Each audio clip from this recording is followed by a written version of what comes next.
This is the Craig Groeschel Leadership Podcast. Hey, welcome to another episode of the Craig Groeschel Leadership Podcast. I'm thrilled to have you back. We are crazy passionate about building leaders because when the leader gets better, everyone gets better. If this podcast is helpful to you, there's two things that you can do that would mean a lot to me.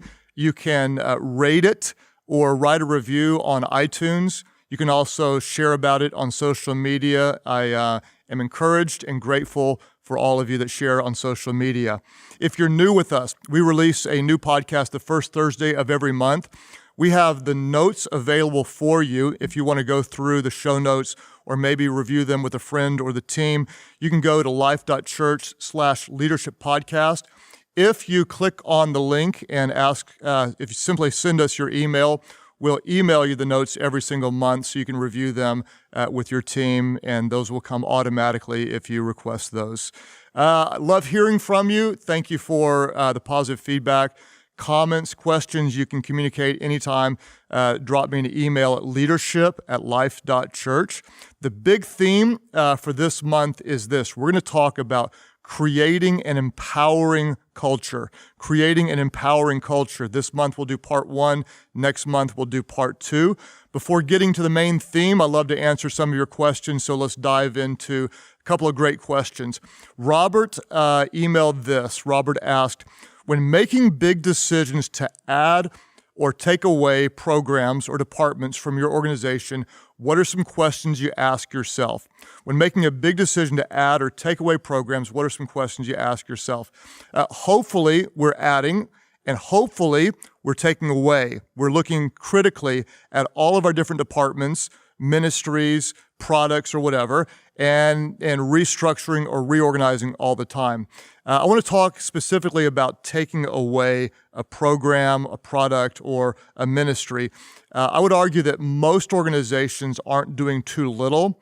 Most are doing too many things that don't move the needle. And so let's talk about the questions to ask if you're going to remove something.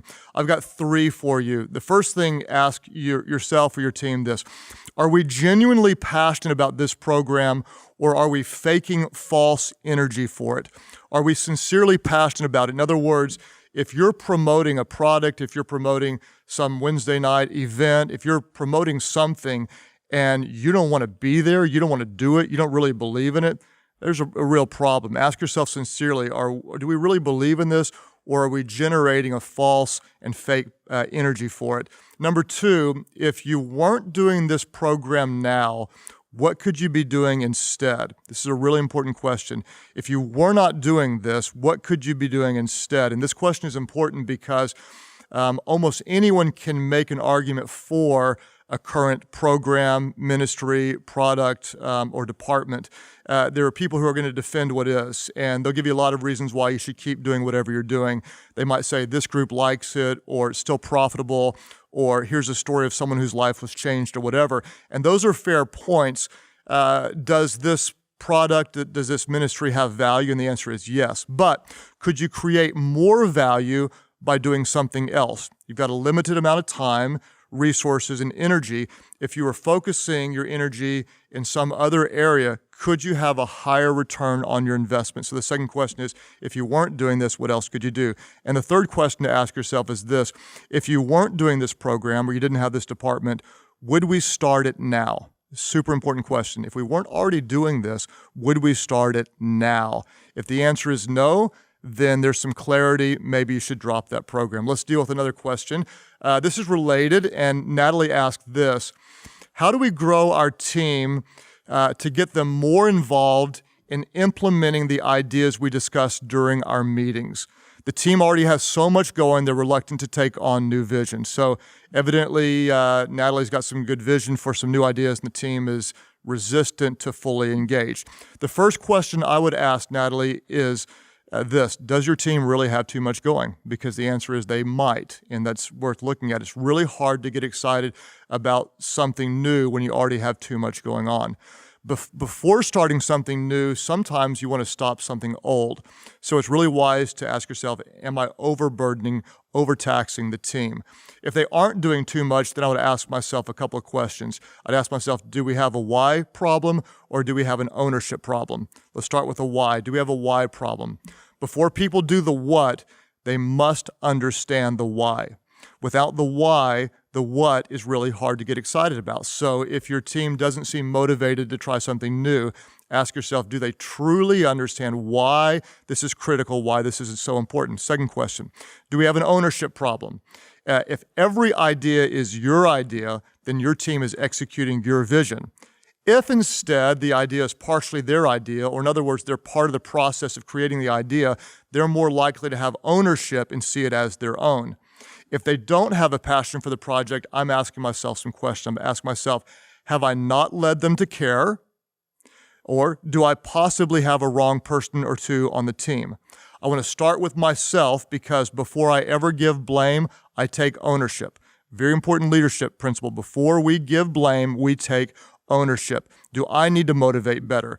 Do they have the resources they need? Do they feel valued, appreciated? Is the culture healthy? I want to start with myself. If all these things are in place, everything else is good, the team is still not driven by vision, then I may be looking to upgrade one or two that may simply be the wrong people. All right, let's dive into the big theme for this month and next month's podcast.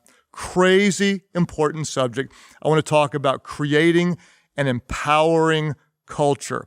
Culture matters more than you can imagine. You can have a good product, a good strategy, a good plan, and a good vision, but without a healthy culture, you're doomed to always struggle. It's always wise as a leader to ask yourself, what are the traits or the qualities we want to develop in our culture? And you want to be intentional about these. For example, do we want to build a risk-taking culture, a high feedback culture, a people-developing culture, an honoring culture, whatever?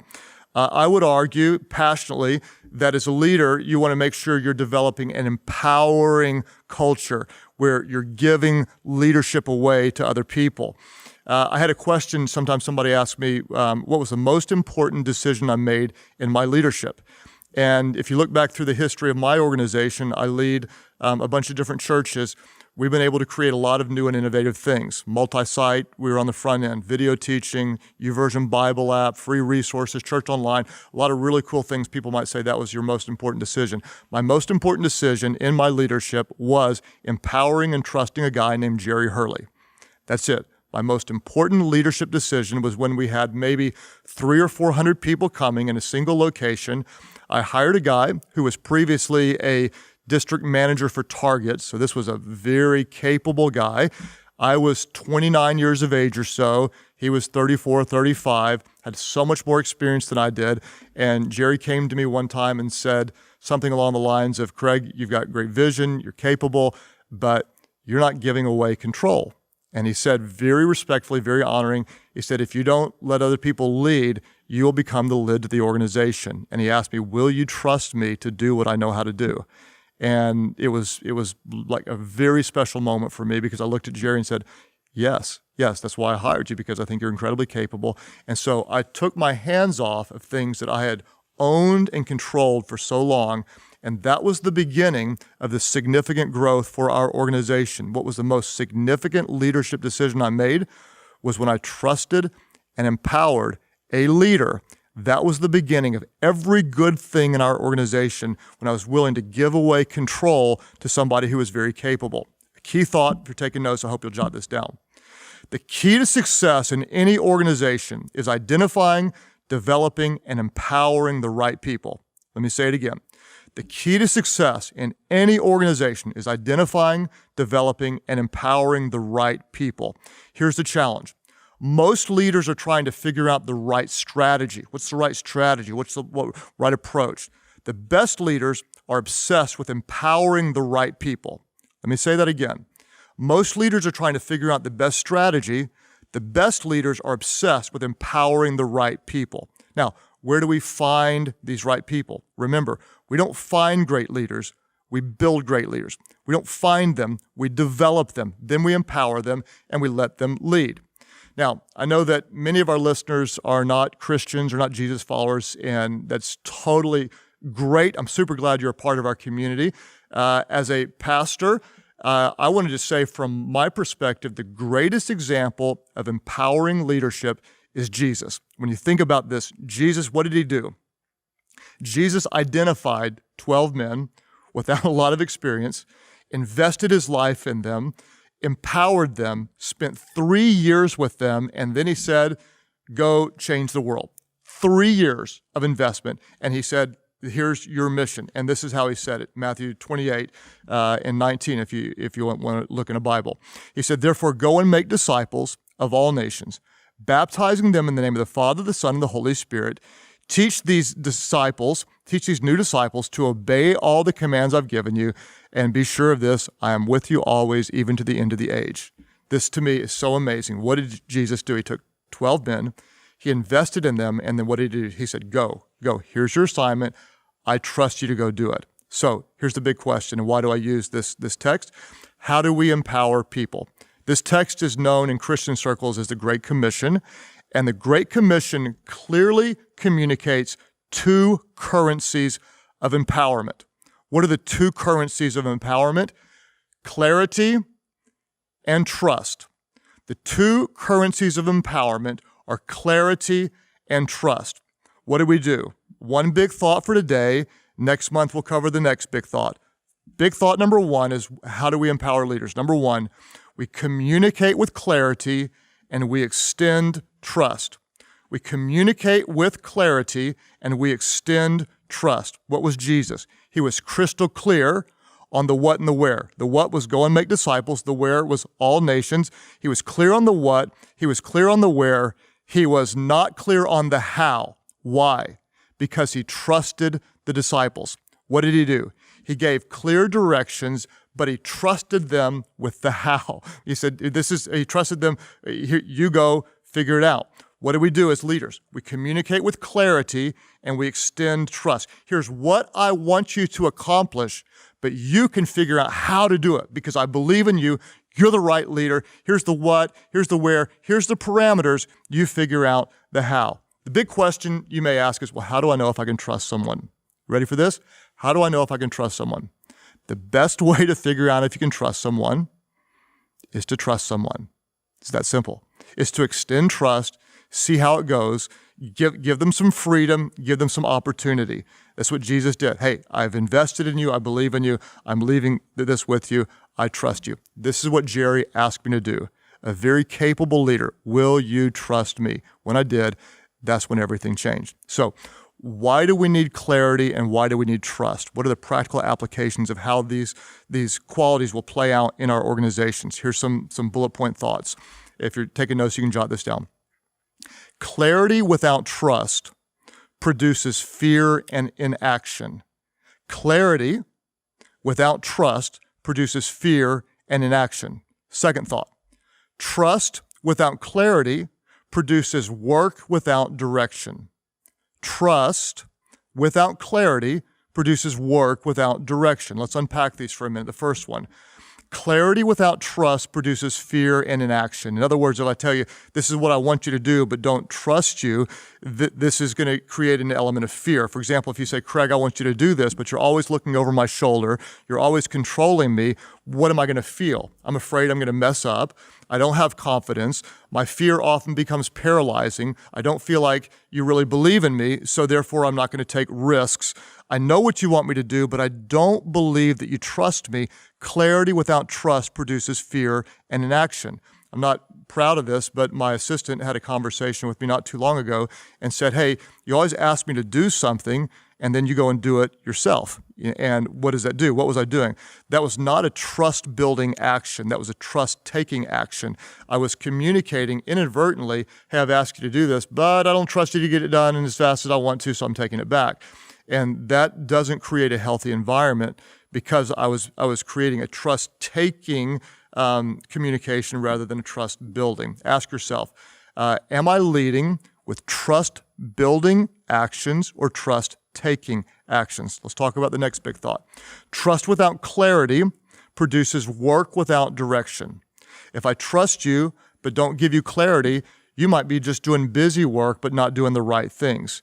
A lot of times, our team members don't have clarity. And so they're out there working, but they're not sure exactly what to do. They may start doing something, but it's not the most important thing. If you want to frustrate somebody on your team, here's what you do. You want to frustrate someone? Give them freedom without direction. Don't give them any direction at all. Don't clarify the when. Don't give them any kind of boundaries. Don't say, here's the goal. Just trust them without any direction.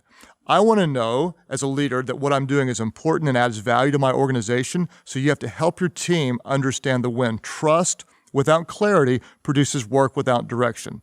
2 more big thoughts. Here's the next one. Clarity, what does it do? Clarity ensures that your team members' work is aligned with your goals and missions. Your team wants to know what I'm doing is important. When you trust them, what does it do? That you can jot this down. Trust is the necessary net that results in risk-taking. I need a safety net. If you trust me, this is the net. This empowers me. This frees me to say, I can take a risk. I can experiment. I can try something new. Because you believe in me, I can try. My job is secure, so even if I fail 1 out of 4 times, I'm not in big trouble. I've got the freedom to create, the freedom to be innovative, the freedom to try something. For example, my video guy, Mad Dog, who's shooting me right now, not his real name, but he works like a mad dog, so we call him a Mad Dog. Mad Dog has so many awards for his videos. I always joke with him that he uses Emmys, the little trophies. He uses Emmys as doorstops. Well, Mad Dog had an idea. He wanted to try some new shots on a weekend message with me that I didn't love. But he said, hey, I really believe in these. I want to give it a shot. So what am I going to do? I'm a communicator. He's a video guy. Who knows more about video? I'm going to sit back and go, it's not my preference, but I trust you. I hired you. I believe in you. You're one of the best there is. So even though it's outside of my comfort zone, let's experiment. What are we doing? We're extending trust, which builds equity. If I control everything, I'm not going to give them the freedom to lead. I trust you. I trust what's inside of you. I trust your instincts. I trust your gifts. You're here because you bring a different perspective. If we don't communicate that trust, we're going to incredibly frustrate our team members. So, what do we do to create an empowering culture? We communicate with clarity and we extend trust. In the next episode, let me tell you what we're going to talk about. We're going to talk about this. We're going to talk about guarding the values and surrendering control. Guarding the values and surrendering the control. Big question. What if you as a leader don't trust your team? What if you as a leader don't trust your team? Then the answer is this. Either you have the wrong team or you are the wrong leader. Either way, the issue is yours to resolve. What if you don't trust the people you work with? Either you're the wrong people or you're the wrong leader. Either way, it's yours to resolve. Let's review, and then I want to give you some application questions. Quick review. The key to success in any organization is identifying, developing, and empowering the right people. Most leaders are trying to figure out the right strategy. The best leaders are obsessed with empowering the right people. Where do we find these great leaders? We don't find them, we build them. Then we empower them and let them lead. How do we empower people? The 2 currencies of empowerment, clarity and trust. We communicate with clarity and extend trust. How do we know if we can trust someone? The best way to find out if we can trust someone is to trust someone. Why do we extend clarity and trust? Why do we need clarity and trust? Clarity without trust produces fear and inaction. Trust without clarity produces work without direction. What is trust? It's the necessary net that results in risk-taking. A couple of application questions. Number 1, and this is what you want to ask yourself, maybe work on this with your team. As a leader, which do you need to improve in most? Communicating with clarity or extending trust? As a leader, where do you need to improve? Communicating more clearly or extending trust? Now, this is the important part. What is your game plan to improve? Identify, I need to be more clear. I need to be better at empowering and trusting people.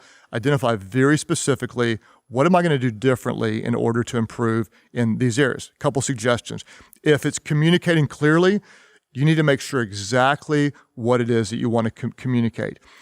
As a leader, what I want to do is I'm trying to communicate generally just one thing. I would ask you this: what is the most important win you need in your organization during this season? One thing. This is the one thing. This is the one area.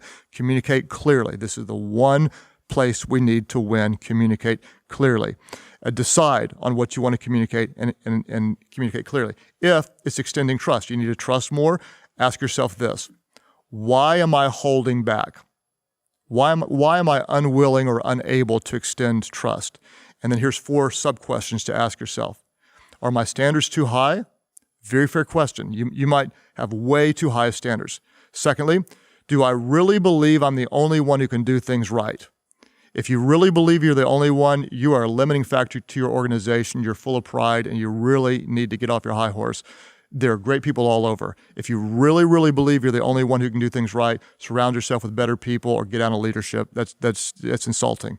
Sorry to be harsh, but it's true. Third question: am I threatened by good leaders?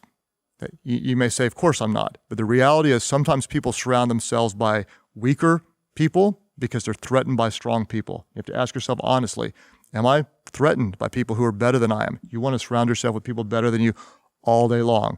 Better people make the better organizations. Last question: what needs to change in me to better trust my team? What needs to change in me to better trust my team? If you don't trust your team, either you have the wrong team or you're the wrong leader. Either way, it's yours to resolve. So that concludes this session. I want to say thank you very much for sharing on social media. Thank you for rating, reviewing, helping get the word out. I'm really excited about sharing next month's part 2. Very, very helpful and practical information. As a leader, what do? Be yourself. Be yourself. You are who you're supposed to be. Be yourself, because people would rather follow a leader who's always real than one who's always right. Thanks again for joining us on the Craig Groeschel Leadership Podcast. I know many of you are listening on a podcast app or maybe watching on YouTube. If you'd like to find show notes for this episode or any previous episode, you can find all of those at Life.Church/Leadership Podcast. Plus, you can also access discussion questions for you and your team, links to additional resources, and you can have all of that sent to your email inbox each and every month. As you heard in this episode, Craig answered some questions from many of our listeners, and you might have a leadership question you'd like to ask as well. To submit that question, all you have to do is send us an email to leadership@life.church. And if you've been enjoying this podcast, we'd ask that you show your support by subscribing, rating, and reviewing the podcast on iTunes, and be sure to share the episode with all of your friends on social media. Thanks again for joining us today, and we'll see you next time right here at the Craig Groeschel Leadership Podcast.